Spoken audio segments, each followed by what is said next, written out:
एक बार महात्मा गौतम बुद्ध चिंतन में लीन बैठे थे।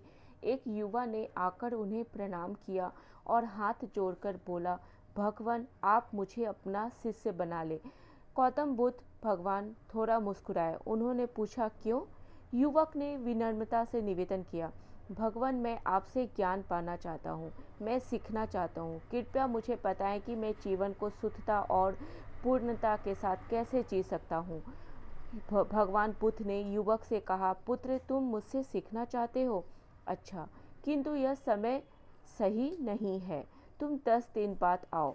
युवक बिना बहस के चला गया। 10 दिन बाद वापस लौटा। महात्मा भगवान बुद्ध ने इस बार भी उसे लौटा दिया। 10 दिन बाद आने के लिए कहा।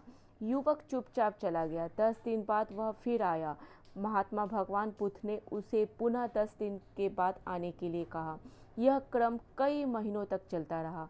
अंततः दुखी होकर युवक ने महात्मा भगवान बुद्ध से पूछ ही लिया, भगवान, आप मुझे टाल क्यों रहे हैं?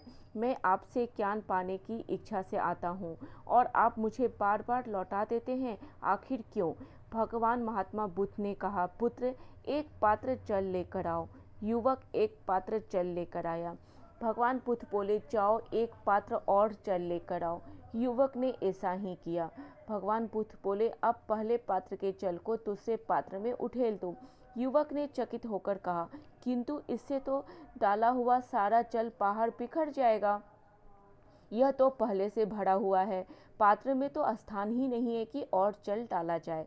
महात्मा भगवान बुद्ध बोले, पुत्र, यही मेरा संदेश है। तुम अभी सीखने के लिए तैयार नहीं हो।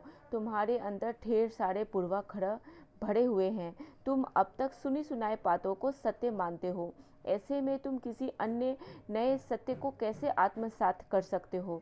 तुम्हें कुछ सीखना है तो अपने पुराने ज्ञान को त्यागना होगा, अपने मन मस्तिष्क को खाली करना होगा। जब वह पात्र खाली होगा तभी उसमें नए ज्ञान के लिए स्थान निकलेगा।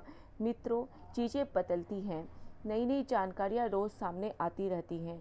पुराने ज्ञान को झुठलाते हुए नए शोध परिणाम सामने आते रहते हैं। ऐसे में यदि हम अपने पुराने ख्यालों में ही उलझे रहेंगे, पूर्वाग्रहों से छुटकारा नहीं पाएंगे, तो नए ज्ञान को ग्रहण करने के लिए स्थान कहाँ से लाएंगे? पुराना ज्ञान गलत नहीं था, वह अपने समय के लिए सही था, लेकिन बदलते समय के अनुसार सच का भी स्वरूप बदलता रहता है। अतः अपने दिमाग के द्वार कभी भी बंद ना करें। कभी भी यह ना सोचें कि जो आप जानते हैं वही एकमात्र सच है, वही अंतिम ज्ञान है।